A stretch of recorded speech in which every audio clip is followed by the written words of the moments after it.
Welcome to the Conscious Living Podcast, conversations to educate, empower, and enlighten our world. An uplifting and inspiring series of conversations and talks with your host, Jackie Woodside. We are educating minds, empowering lives, and enlightening souls to create a world where love prevails. In this engaging podcast, we deliver exciting, positive, transformative talks and teachings designed to elevate your life. Now, let's join our host, Jackie Woodside, for this week's session. Hello, everybody, and welcome again to the Conscious Living Podcast, where we are here to educate, empower, and enlighten our world. Thank you for being one of the people that cares about that and for wanting to join in week after week on a conversation about how to approach life more consciously, how to be more engaged with your values and live life rather directed by the outside culture, but living life from the inside out based on who you came here to be.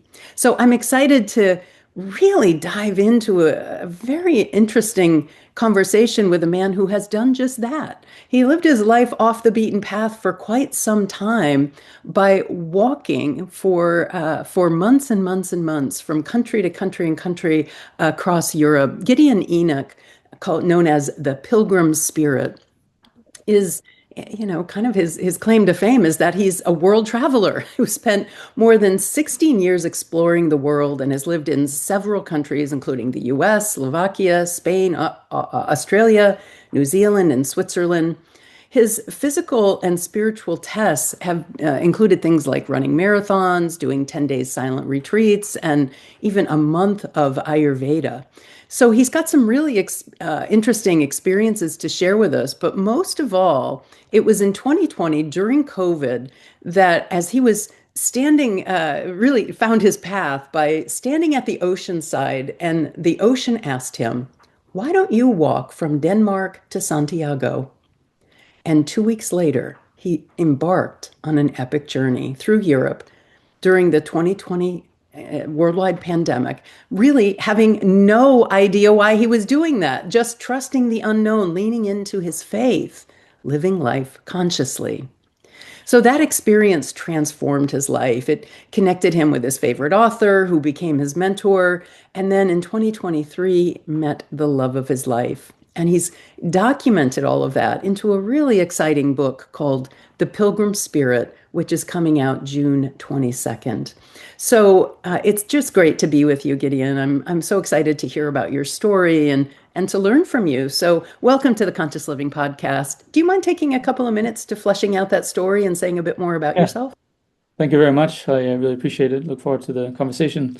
Yeah. Yes, so in May of 2020, I was sort of in a breakup scenario where I, moved out of a house that I was in, but the relationship had only been 3 months. But for some reason, I took it very hard because I was sort of getting back to a cycle I hoped or wished I had left, but it just got back to sort of feeling and being stuck, and not really feeling I was moving or being on my path, I guess, or being sort of satisfied with where I was in life. And so I moved into this red farmhouse in the middle of nowhere, and obviously feeling a little lost, or where am I going here? So In what country was that? You moved into a from farmhouse? Denmark. Yes, sorry, I'm from Denmark originally, and that was where I was at the time. Oh, Yeah. okay. And so for some reason, I started to walk 1, 2, or 3 times a day just to move and to just, that was my only option to when I was shopping or anything. So walking sort of became a sort of an initial habit there every day. But I was still very miserable. Every time I woke up, I kind of wish I didn't, and didn't really feel well. I felt frustrated and depressed, and so on the 30th morning, I was also really tired of that feeling and emotion. So I decided I need something to change, and not just, it has to be like yesterday. I need to change right now. Something has to really shift now. So that's how I woke up. And based on my sort of experiences with meditation, I guess I decided to sit on the floor, straight on the floor, and say, I'm going to sit here until something changes. And Oh, wow. that lasted for 3 hours. And then after that, if you've been sitting for a while, you probably feel like, I need to move or shake up a bit, and so on. So because I'd been in the rhythm of walking, then I was like, the next step is to take a walk. So I took a 2-hour walk to the ocean. And on the way, I called my parents to see if they wanted to meet me out there for lunch. And as I got out there, it was a sunny day. It was June 7th. So the summer was sort of coming and it was warm and it was kind of nice. And, wind was comfortable. And when I got out there to the ocean, it was a very calm shore. And I just looked out there and all of a sudden there was this voice asking, "Why don't you walk from Denmark to Santiago, Gideon?" And I sort of looked around like, what's going on here? And because it was so vivid, of course, I'm humble enough to say it probably was inside my head or, where not knowing where it came from, but it was just so vivid, like if somebody really was speaking to me. And that made me smile, made me feel inspired for the first time in a while, and it sort of broke through that sort of heavy, depressed emotions. And obviously came with a smile when I saw my parents, and we sat down for this lunch and began to share what had just happened to me. And they could instantly see that something had really shifted in me. I was really looking happy, I was smiling, and that this made sense to actually do. So when sharing that, that's sort of how the question landed, and probably where I decided to some level, even though I don't really feel it was a decision, more like a calling, a really strong calling. And that's also why that 2 weeks later, as you mentioned, I just started and I had no idea why. Wow. I didn't even think about the times we were in at the time. I didn't think about the restrictions, potentially, or the lockdowns or any of the other potential problems I could have faced. So I just trusted this very strong energy and allowed faith to guide me along and guide me to the end of the world, as it's called, Finisterre. There's Santiago de Compostela is where most people walk the Camino towards a town, and if you continue along to the coast, there is a town called Finisterre, which is in Latin, it's Finistade, meaning the end of earth. Wow. And that's where you go into the town, and then there's a 2.5 kilometer sort of stick of a half of an island, like a natural pier that slowly goes up, and it has a lighthouse and the zero point 0.0 marker. And I'd been out there a couple of times before on shorter walks, and it's just a very amazing place. So that was sort of what was imprinted in my mind, that I'm going down there. Oh. So that started on June 22nd, 2020, which is also the same date as when I'm launching the book for obvious reasons. Oh, nice. I love that. Yeah. Hey, So the thing that strikes me about it is how specific the voice was yeah, to, it wasn't just walk across Europe or, no. go on a pilgrimage. It was walk to Santiago.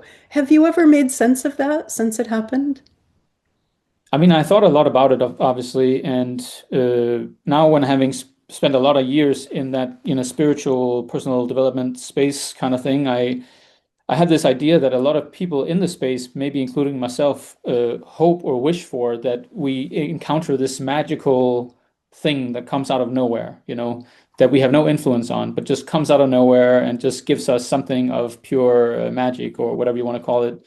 And as so often I think about that, is that is not how it works. I think we are pretty much always a part of it, a part of how it's happening. And that morning, I obviously decided, or really craved, something has to shift, and I did something about it. And that set something in motion, I think, to just say, okay, I was then ready after this walk to receive whatever I was supposed to receive, and then act on that. And as I kind of some years ago, I sort of thought about this idea between decisions and following your heart. Decisions is something we do with our head, in my view, or at least in my experience. But if we follow our heart, we don't have to make a decision. We can just follow it, right? Oh, you don't And have to weigh the pros and cons. You don't have to run a spreadsheet. You don't need to know what the budget is. so I think that, yeah, following the heart or following this energy was, I think I was just I was ready for something.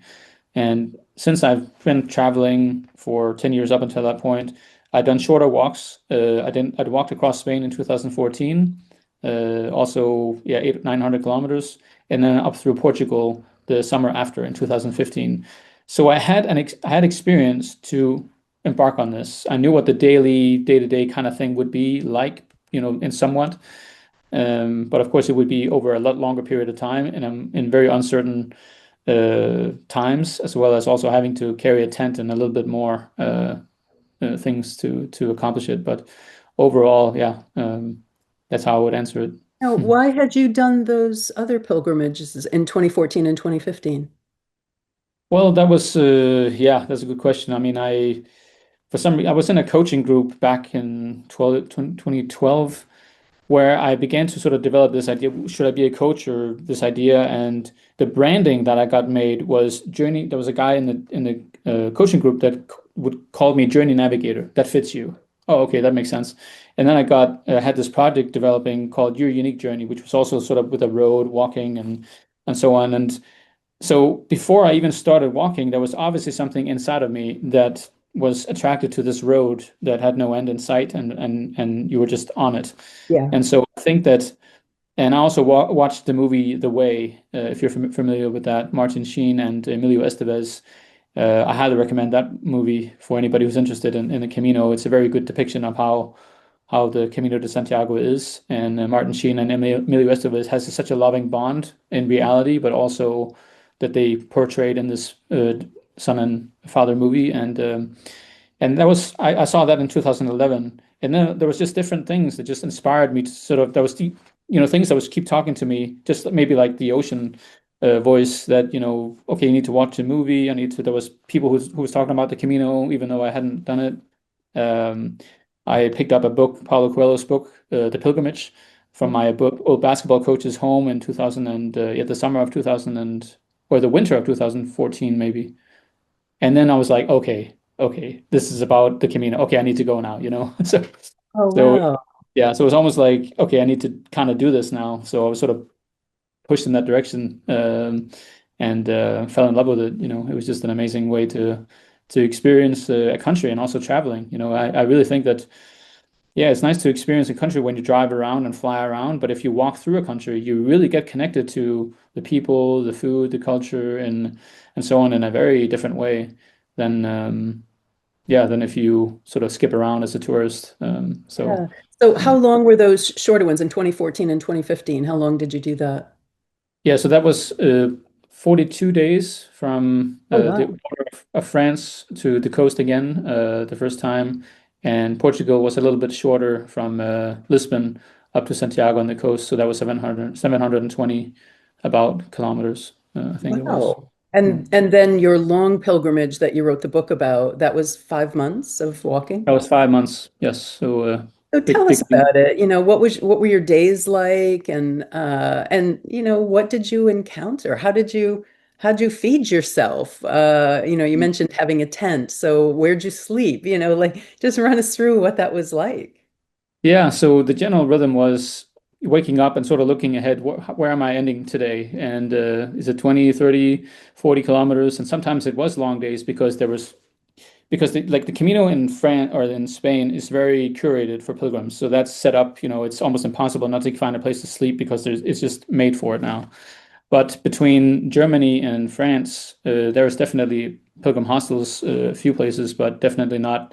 It's not as walked, obviously, as the one down there because it's so far. But yeah, the daily rhythm was waking up, uh, either going to a baker, bake usually was a baker, getting some breakfast in, finding kind of shooting for the town I'm heading for that day, and then just walking through beautiful nature and taking breaks here and there and lunch here and there and arriving and then of course yeah, as we talked about before we started, I was a virtual assistant at the time, so when I didn't walk, I did my customer support work, and then I did my video editing. I documented the whole trip on YouTube, and then I wrote in my diary every day. So yeah, I was walking 2, 3, 4, 5, 6, 7, 8, 10 hours a day, depending on the day and the length and so on. And then I did everything else after that. So Oh. uh, Very basic question. Where did you shower?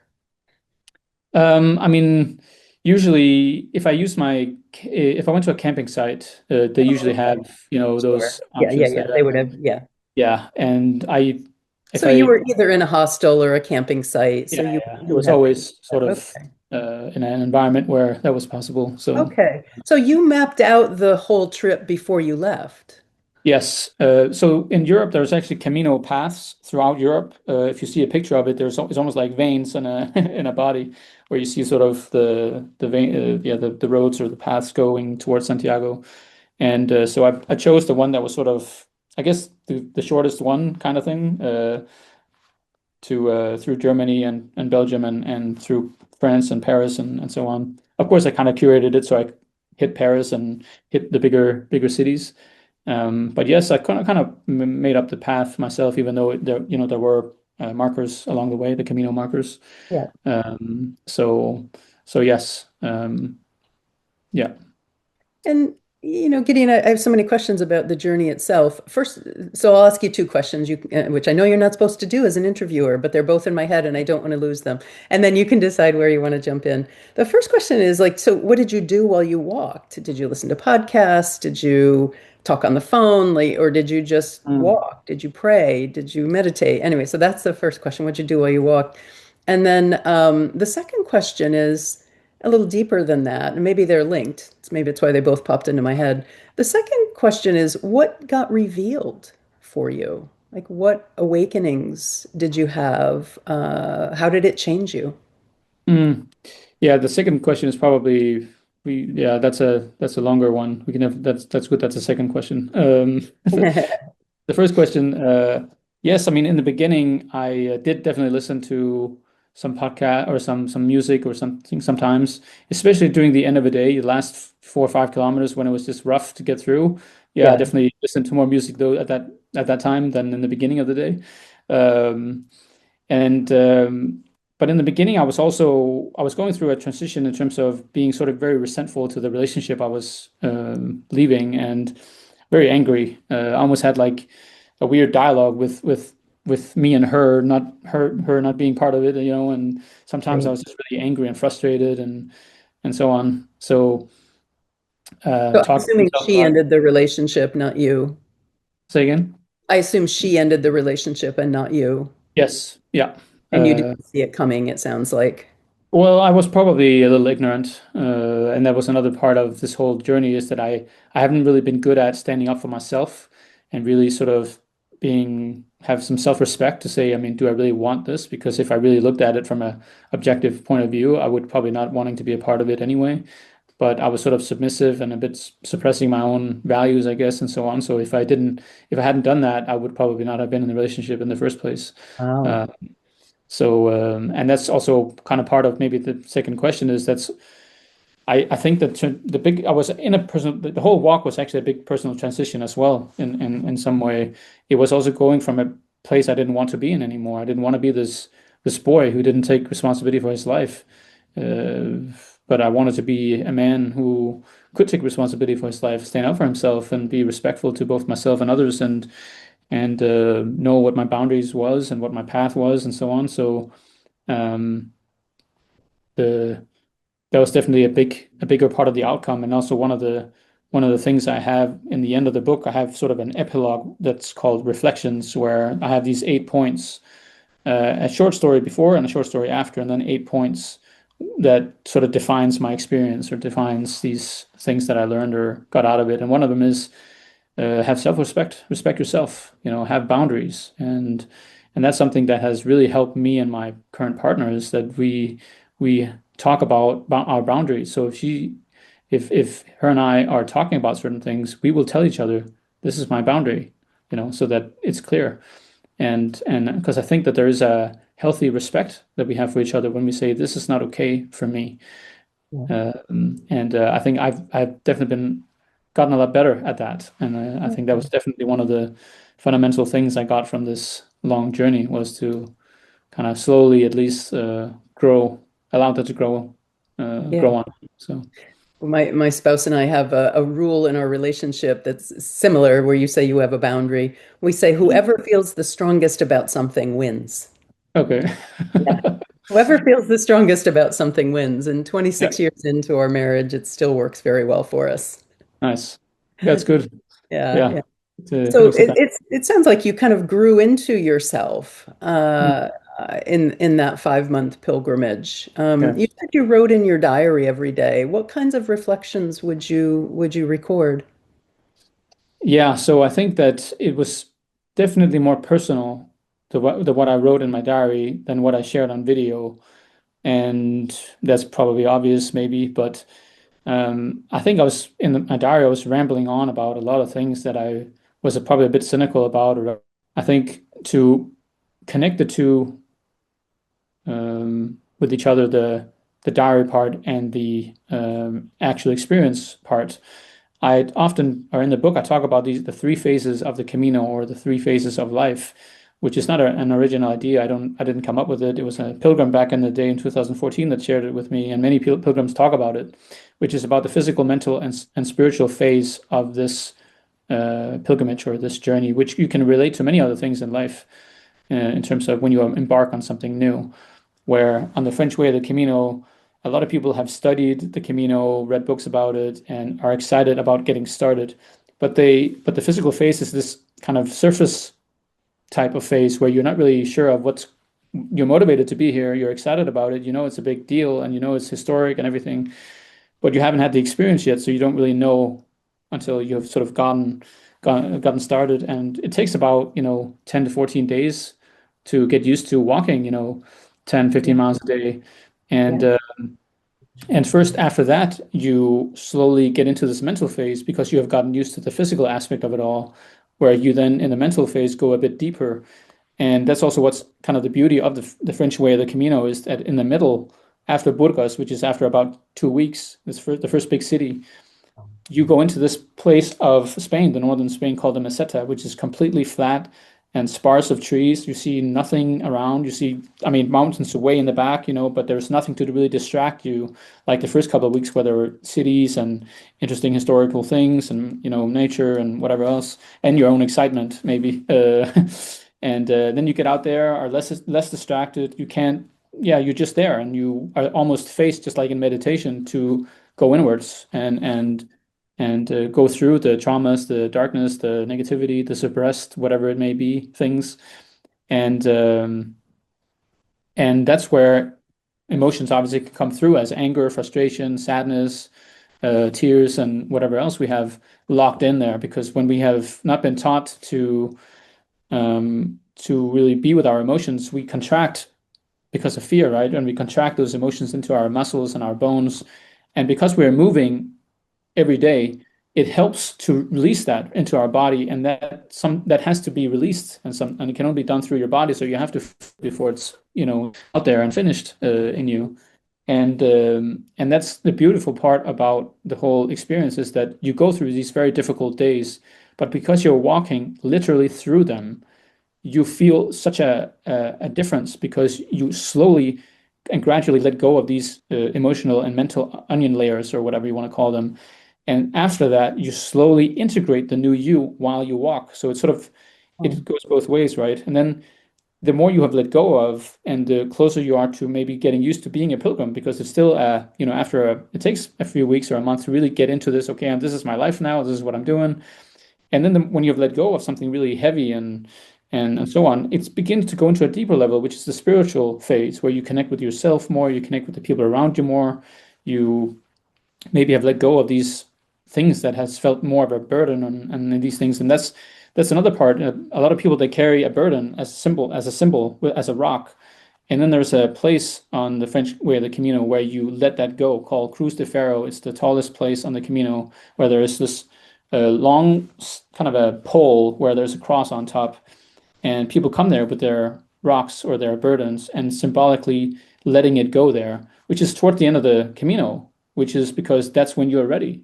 Most people are ready to let it go and see, okay, now I'm more connected to whatever I was connected to. And you may not know why you're walking yet, but you still have this experience of, I'm maybe ready to let go and feel more connected to the experience and to yourself and other things that you're getting out of it. So that was sort of a long-winded question. I'm not sure if it Oh, answered. that's very helpful. I Yeah. want to go back to the emotional part a bit, because Mhm. I found that really fascinating. So you're saying 2 to 3 weeks in, it's not novel any longer. You've gotten through the physical aches and pains and the fatigue, and you recognize this is what I'm doing. And then emotions emerge. Mm. I'm curious how you process them. You say it's almost like they go through your body, but Yes. are you having like an inner dialogue with yourself, or like what, yeah, how do those emotions get processed out, and what does that look like? Yeah. So the easiest way for me to answer that is to make a little bit of a comparison because yes, I've had an experience of 10-day silent retreat where you sit down and meditate for like 10, 12 hours a day, which at the time when I did that, it was in summer of 2018 or 17, where you really stare at yourself in the face for so long, but you only sit down. I mean, you can walk around between breaks, but it's a really hard thing to do. Uh, It's physically hard and yeah, because you emotional. just sit down, you're not moving a lot. And of course it has a value and a benefit and so on. But if somebody asked me, what should I do? Should I do a 10-day silent retreat or a silent retreat, or should I take a long walk? I would definitely recommend a long walk because all you really need to focus on a very fundamental level is to, of course, have the stuff you need. But all you need to do after that is just walk. Just take one step at a time and only focus on that because you will not know what the universe will give you. You don't even know what you need to some extent, but you need to do the work to get to that point where you have shed off enough layers and enough openness and so on for to receive what you didn't know you needed, kind of thing. And what I like about walking is that that's really all you need to focus on. And because you keep walking and keep moving, yes, you will process it, and everybody will process it in a different way because they have different lives. But because you are moving all the time, it makes it so much easier. It's almost like the walking itself becomes a partner that is kind of supporting you because the moving, the body, mind, and spirit kind of connects more and more. And it just makes it so much easier and more comfortable to actually go through these very difficult changes that may happen or shifts that's happening inside of you. Um, yeah, so that would be the way I would answer that. Yeah, yeah.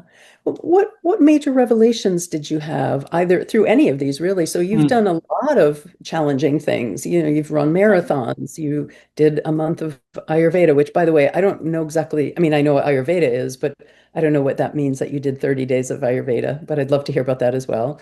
The Yeah. 10-day silent retreat. So, pick any of them where you feel like the revelations about you, your life, spirit, your journey. Tell me about that a Yes. bit more. Yes. So in my mental phase of the long walk, that started heavily just before I reached Paris, because of course I've been a very defiant guy in my life, very sort of didn't like authority and all these things. And when I saw, because my life has been about moving, traveling, and seeing new places and so on, and seeing the potential of restricted movement was detrimental to basically my life. So that became part of sort of my what do you say, my sadness or my when I looked ahead, with like my part of the mental phase or the depression I sort of began to develop. Um, but first I had to arrive in Paris because I needed new shoes. So I got these new shoes, and I was very focused on getting Gore-Tex shoes so that the rain would stay out of my yeah, away from my feet. And they didn't have the model I've been wearing or been using for years. And so I bought these Gore-Tex shoes with, a more thick layer or a thick shell, and already walking around Paris a bit because I took 3 days off there. I already felt like these are different. These are a little bit shaky, and it wouldn't take many hours of walking the first day I walked out of Paris to realize that these shoes really suck. I mean, these are just not for me, and they are just not. It's almost like I had, yeah, these do not fit. They don't feel comfortable at all. It just feel like they're scraping up against my feet, and um, it took me 3 days before and it just got slowly worse. The pain in my feet. And then on day 79, which is the climax day of this entire experience and maybe my life in terms of pain and so on, I walked out of this campsite in the morning and walked 8 kilometers into this town, which in French probably is pronounced differently, but in English it could be pronounced Angerville. So if you say Oh, wow. Angaville, or I'm not sure how I would pronounce it in French, but it's literally like Angerville, and it just set the stage for the day. How perfect, right? Yeah, and I walked into town to the baker and to got some extra food to put in my backpack for the night. And then I sat to eat this close to a kindergarten, and well, the reason why I'm saying that is because I was going to look for places to stay. I looked for a campsite. There was a campsite option 17 kilometers away, and then there was a hotel 32 kilometers away. I didn't want to use the campsite because I had an inflatable mattress that was not working anymore. So I was sort of falling down on the ground every time I was using it. Oh, And wow. so I was like, okay, I'm gonna do the hotel. I've done longer walks than this today, so let's go. But as soon as I booked that hotel, it was like I had a cold snake just descending down around my spine, kind of giving me a future déjà vu of saying, Gideon, you made a really, I mean, something terrible is gonna gonna unfold here. Of course, shook that off a bit, because you don't know what the future brings. But that was a Right. very interesting moment, especially when there was kids innocently playing around, and I was just sitting there like, yeah, seeing the or feeling worst maybe. So I started to walk, and after just a few hundred meters, I was looking at the app. Oh, there's 37 kilometers. There's 30. There's not just 32. There's five more than what it said. And I was already struggling. It was a hot day, very hot, and I Wow. began to lose my way, not just a few kilometers away, and I just began to really go berserk. I got so furious. Um, it was really like yeah, I was a madman. I was really psychotic at the time. I was just threw on my sticks, my walking sticks. I yelled. I just completely lost it. Completely lost it. Like I yelled so much, my my throat turned raw. And were Uh, there people around, or you're just in the middle of oh, pretty, nowhere? pretty pretty much alone. Okay. And then continued walking, but still feeling like this is, I mean, everything was burning. I mean, the skin was just peeling off and it just was hot and cooking. The shoes were just feeling like I was walking on thorns with sandpaper Oh, inside of them. And I walked into this first main town where there was a supermarket, and I had only walked like 7 kilometers, you know, and out of the 37 or whatever, however much there was left. And got a couple of drinks and whatever, and then I continued. And I was walking by this train rail straight ahead, so I didn't have to use my phone to see the map anymore. I could just go kind of follow the train rail, which sometimes just came flying by, and I was just walking there slower and slower in more and more pain. Like my whole body was cooking of pain. I gosh. walked slower and slower. Usually I walked like maybe 5+ kilometers an hour, and I went down to like 1 or 2. I was not walking anymore. I was humping. I couldn't even walk. I was sometimes leaning on my walking sticks to just alleviate the pain on my Oh, of my, like my feet crutches. before walking. Yeah. And it just got worse and worse, and felt enslaved to pain. Felt enslaved to that. There's only pain here. Um, but what was interesting was that first of all, I began to really connect with why I have been so angry throughout my life, because I have been, and the pain began to really show me, Gideon, you have been so angry, and this is why you keep being resistant towards whatever's happening to you, and and that continued, and it began to continue to dissect through the pain why I had gone to the way to where I had been in my life in terms of resisting my parents, my grandparents, and so on, because to some level, energetically, I probably have felt abandoned by my grandparents, my dad's side of the family, because they were very religious in a very rigid sort of right and wrong kind of way, and they never really gave me affection, like just true authentic love. It was always about being right and wrong, and doing and thinking and being the way they wanted me to be, instead of just appreciating me for being who I am, and walking my own path. So there was so much resistance in me for that reason. And the more pain I got into, the closer I got to the answer of letting that go, I think, to some degree. And when we talk about taking a step at a time, I got into so much pain that I had to just focus on one step at a time, one step at a time, literally, to just be able to keep going. And one time I just started running just to shift things up, just for 100 meters or 200 meters, just to shift things up, and Wow. started coaching myself. You can do this, you can do this, and really to the very fundamental thing of what I was there to do, which was to lean on myself. And that was a sentence my brother had talked to me about the night before I left. You need to be strong enough to lean on yourself without needing anybody else or anything else. And that was when I began to do it, to really lean on myself, that really I can do what I need to do if I take the steps in this crazy amount of burning pain. And to the degree that I honestly doubted if I could finish the day. I mean, it was so bad. And but I continued, and within 2 to 3 kilometers left, I all of a sudden experienced being in this bubble of grace. That's how I describe it in the book. That I was all of a sudden I was in this space where I did not resist any longer. I was feeling the pain, I was feeling it, but I was not resisting it. It was just kind of a surrendering kind of experience where I all of a sudden I smiled. I Wow. smiled all of a sudden, and that would have been impossible 10 kilometers ago, you know.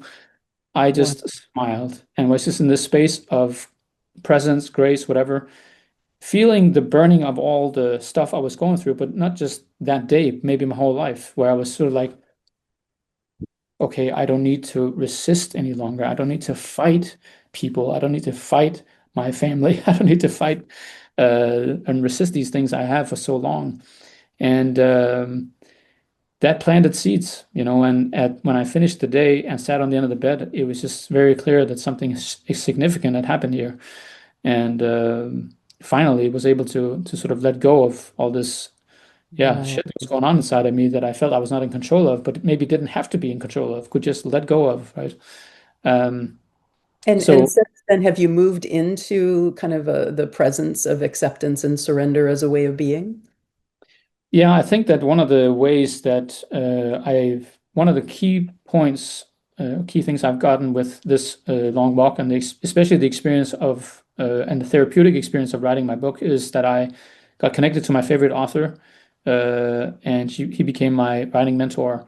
And And who one is of the that? We need to know who your favorite Yeah, author. his name is Gregory David Roberts. He wrote a book called Shantaram, which is a big behemoth of a book, but an amazing depiction of his life escaping prison in Australia, going to India, becoming part of being a doctor in the slum, and becoming part of the mafia and smuggling and all kinds of stuff. And so he's put his real experiences into a sort of a fictional environment in Mumbai and so on. So a very amazing guy. If you get a chance to read that, just phenomenal.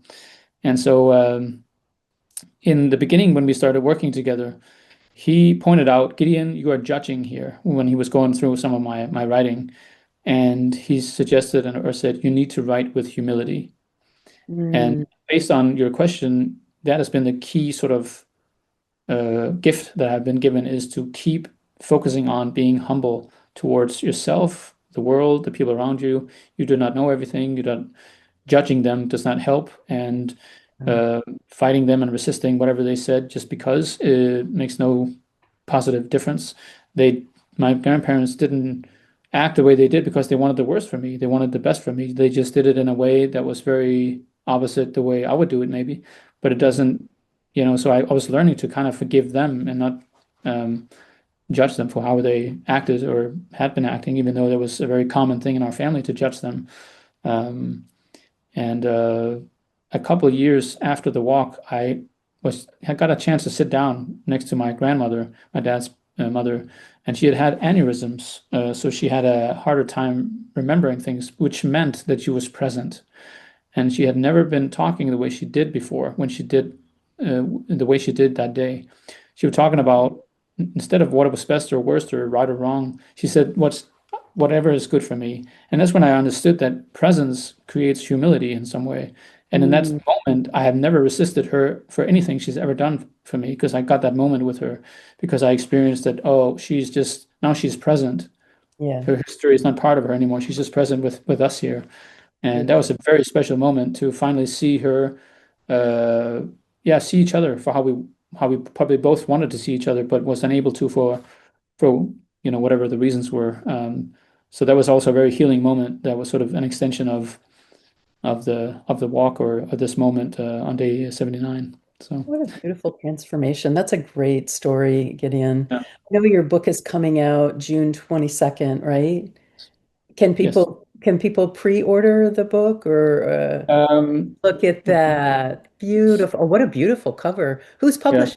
It's a beautiful I'm cover. self-publishing. So Self-published. my publishing company is called the Pilgrim Spirit Publishing.